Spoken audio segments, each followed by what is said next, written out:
Askew alluded to, I think it is time to bring your student body president up to the podium, Mr. James Askew.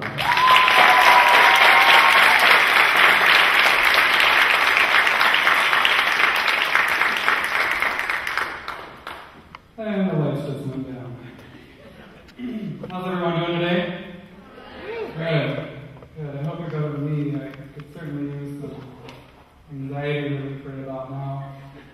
As most of you know, I'm a public engager, but for some reason today seems to be a little difficult for me, but we'll try and see what we can get through here. First and foremost, I want to, again, thank you all so much for coming. I want to congratulate you for coming to such an unprecedented event such as this.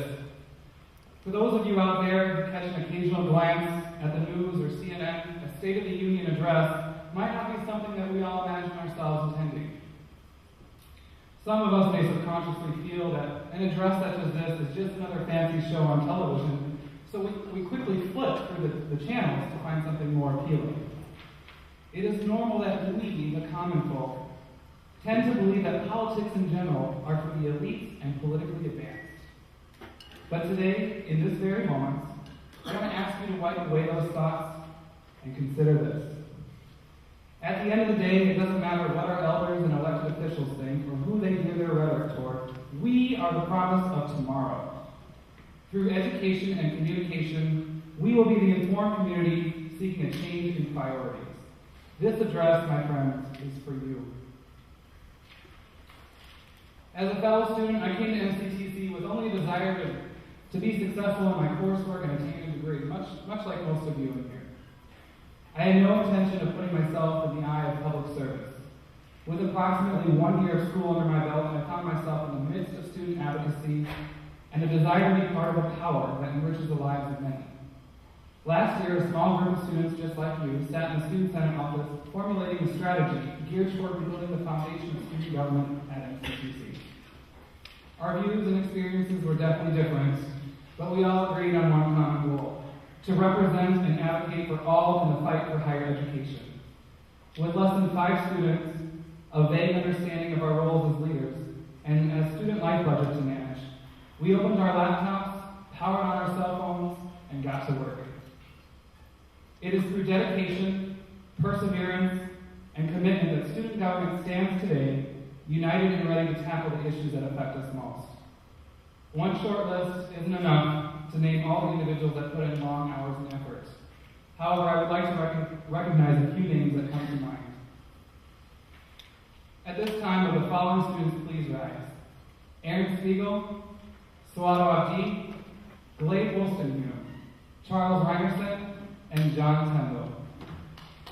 Here's to the leadership of 2007-2008 that rose to where it today.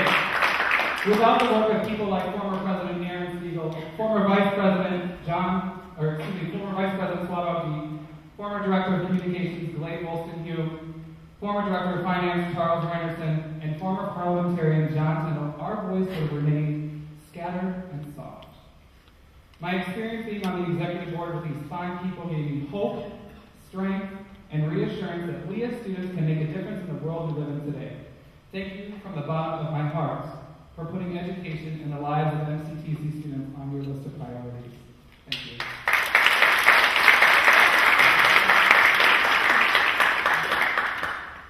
Students, staff, faculty, and administration, the state of the students is strong, and we are positioned more so now than ever to advance our agenda and push higher education as a top priority.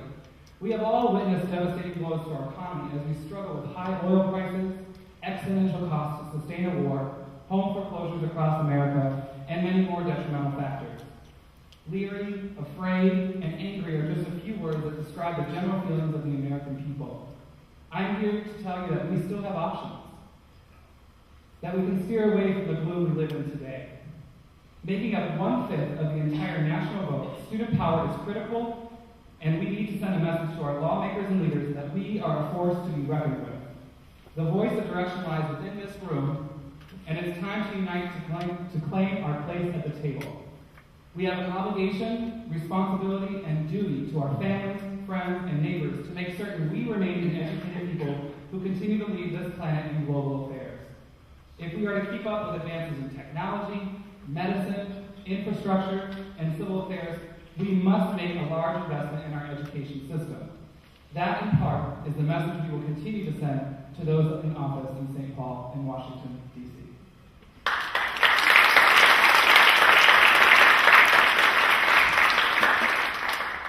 Getting to the table is only half the battle. MCTC is a school with great potential and the ability to do so much more for its students.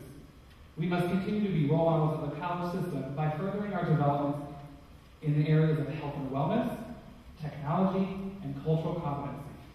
Furthermore, an investment must be made in earth-friendly strategies and ensuring that our students have sufficient means to get to school. I'd like to take just a few moments to briefly summarize some of the current projects that students, staff, faculty, and administration have all embarked on together. 35% of students polled during last year's health fair indicated they had no form of health coverage, while 25% said they were covered by Minnesota Care. The remainder of students indicated they were either insured by self, an employer, or parents. When asked the importance of providing health services on campus, 84% said it was very important. After further review, we discovered that not only 97% of students, 97%, want some form of health services, 74% were willing to pay an additional dollar to fund these services. Based on these results, 2 students took the helm and have done some amazing work to answer the call of students. Charles Randerson and Aaron Spiegel have outreached to our communities, our staff, our faculty, and other students, resulting in the formation of a committee on campus known as the Wellness Advocates for You, or WAY. This group has met several times during the summer, and because of their contributions, students can expect to see a myriad of services that speak to the nature, prevention, and treatment of disease. While it is common knowledge that we talk about health in terms of sickness, we will take it one step further by educating students about wellness, its many dimensions, and how we can start to look at it as a means to transcend to higher levels of well-being. Recovering from sickness is important, but a shift in elevating our wellness may prevent us from having to save our bodies and rather enjoy them. My sincere thanks to everyone who has been so involved with this project. It is your work that led to official support from MCTC's Faculty Union on August 22nd, 2008. That's right, everyone, a coalition has been formed, and the participation of both faculty and students is vital to the growth and maintenance of this fantastic initiative.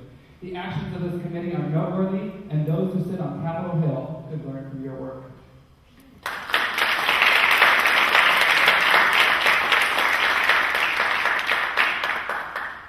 Things are changing in the world, and we have finally started to take notice of the impact on the soil we tread.